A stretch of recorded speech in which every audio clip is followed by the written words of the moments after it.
Dahulu kala, jauh di hutan sana, tempat di mana tak seorang pun tinggal, kecuali keluarga yang hidup di sebuah kastil megah.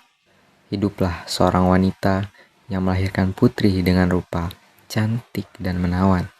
Selama belasan tahun dibesarkan olehnya bayi itu dengan penuh cinta dan manja.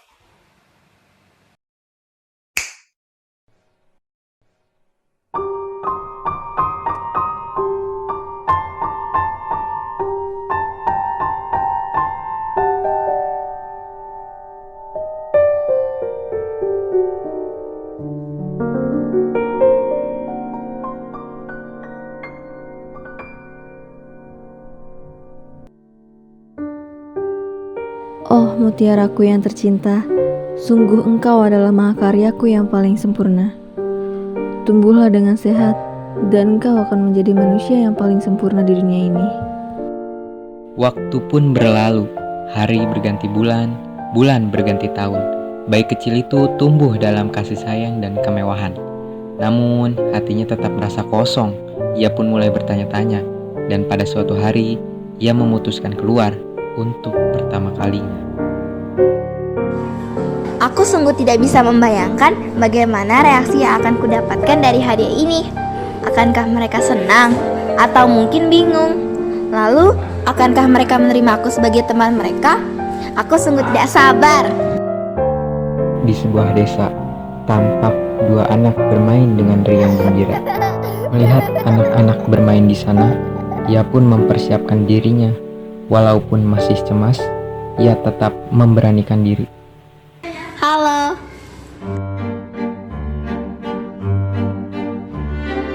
Dengan hadiah yang telah lama ia sembunyikan, akhirnya ia memberanikan diri untuk memperkenalkan dirinya. Namaku Elizabeth. Aku tinggal di kastil di dalam hutan. Maukah kalian menjadi temanku? Di dalam hutan tentu saja. Walau ada sedikit kecurigaan dari salah satu anak, banyak dari mereka menyambut kedatangan Elizabeth dengan hangat.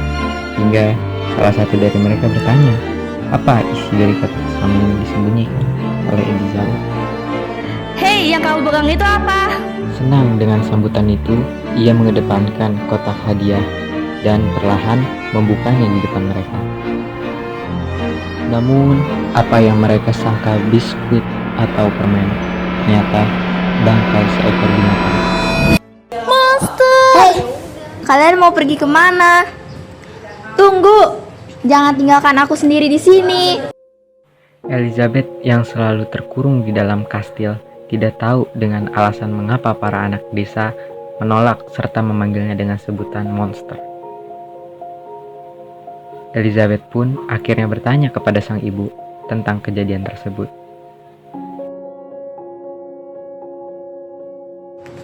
Oh ibu, tadi siang aku memberanikan diriku untuk keluar dari hutan dan mencoba untuk bermain dengan anak-anak di desa. Aku sudah mempersiapkan hadiah dalam sebuah kotak yang dihias dengan indah. Ketika aku mengira mereka akan menerimanya dengan senang hati, ekspektasi diriku dihancurkan dengan sebuah lontaran makian dan tatapan takut. Oh Elizabethku tersayang, sungguh engkau adalah mutiaraku yang paling sempurna. Tidak akan ada satupun orang yang setara denganmu di dunia ini.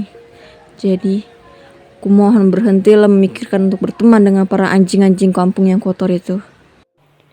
Elizabeth sedih, termenung, tanpa bisa berkata apa-apa. Walaupun terdengar seperti peduli padanya, namun baginya terasa seperti tidak. Keesokan harinya, dengan rasa marah, ia menyusuri hutan seorang diri. Namun langkahnya terhenti. Terdengar suara tak jauh darinya.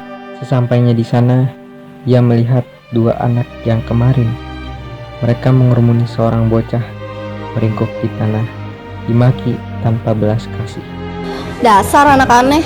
Seharusnya anak pembawa sial seperti kau bahkan tidak pantas untuk hidup. Apa kau lupa dengan tindakanmu yang membuat seluruh keluargamu mati? Walaupun begitu, kau masih bisa-bisanya menjalani kehidupanmu dengan tenang. Pergi kau dari sini, sebelum kesialan tersebut juga berdampak pada kami. Tak sanggup lagi melihatnya, Elizabeth pun akhirnya menghampiri mereka, berteriak seperti Tidak cukup kalian menyebutku sebagai monster kemarin hari. Sekarang kalian merundung anak lain. Tinggalkan dia atau aku buat kalian menyesali perbuatan ini. Lari! Selamatkan diri kalian!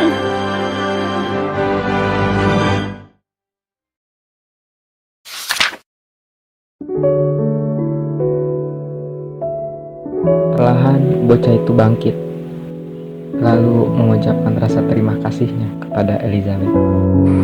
Terima kasih karena telah menolongku. Tidak perlu. Sekarang pergilah. Tunggu, setidaknya tolong beritahukan namamu. Namaku Elizabeth, seorang monster, seperti kata mereka.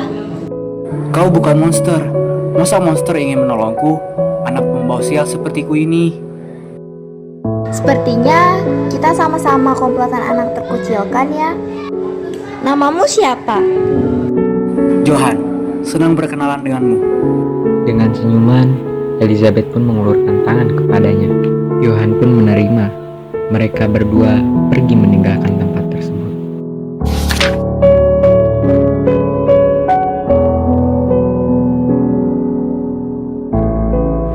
Seketika kegelapan yang merantai Elizabeth terasa seperti sirna. Amarah yang meluap-meluap sekarang terasa seperti sudah hangus terbawa oleh awan. Sejak saat itu, mereka pun terus bersama. Dari waktu ke waktu, mereka terkadang akan bertemu di tempat di mana tidak akan ada orang yang akan mengganggu mereka.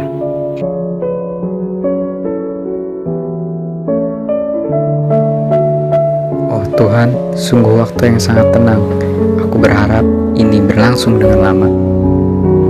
Seperti itulah isi permohonan dari Elizabeth. Setiap kali hari berakhir dan dia tertidur lelap untuk pergi ke hari esok, untuk bertemu serta menghabiskan waktu di tempat ia merasa aman dari dunia sekitarnya. Hei, kau tahu Johan? Ada sesuatu yang ingin kusampaikan. Pergilah, temui aku esok hari. Kenapa mesti besok? Kenapa tidak sekarang saja? Tidak bisa hari ini, pokoknya harus besok. Dasar orang yang tidak jujur dengan perasaannya sendiri. Di sore harinya, tak lama setelah Elizabeth bermain seharian, ia pun pulang kembali ke rumahnya. Ibunya menyadari kehadiran dari putri kesayangannya.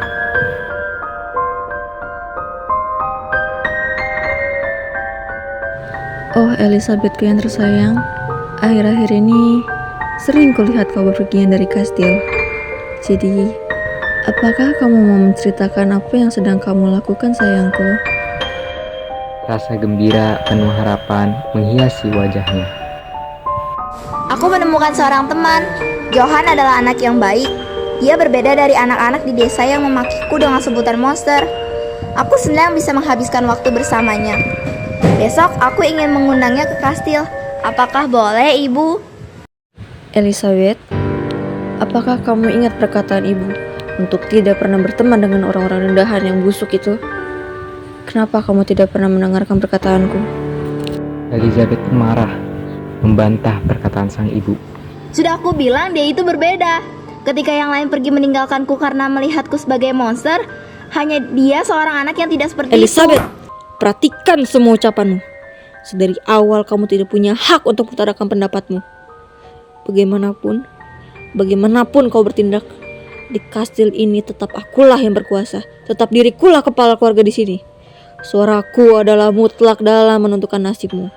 Jadi, tinggalkan bocah ingusan itu, atau aku yang akan bicara dengannya langsung. Tidak. Kumohon apapun itu. Kumohon, aku akan melakukan perkataanmu. Jadi aku mohon jauhi Johan. Dia tidak salah apapun. Aku minta maaf atas perbuatanku. Maafkan aku. Jadi tolong, kumohon padamu, Ibu. Oh mutiaraku yang berharga. Tidak. Jangan menangis cintaku. Kau tidak salah apa-apa. Tentu saja aku akan mengabulkan permintaanmu. Apapun itu. Kau hanya perlu tahu satu hal. Semua ini adalah demi kebaikan dirimu sendiri. Ketahuilah itu. Dan di dunia ini hanya aku yang bisa menyelamatkanmu.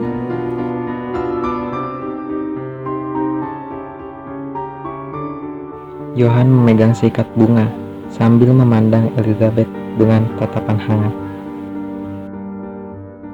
Elizabeth pun menyapa Johan sambil mencabut kotak bunga tanpa memalingkan pandangannya.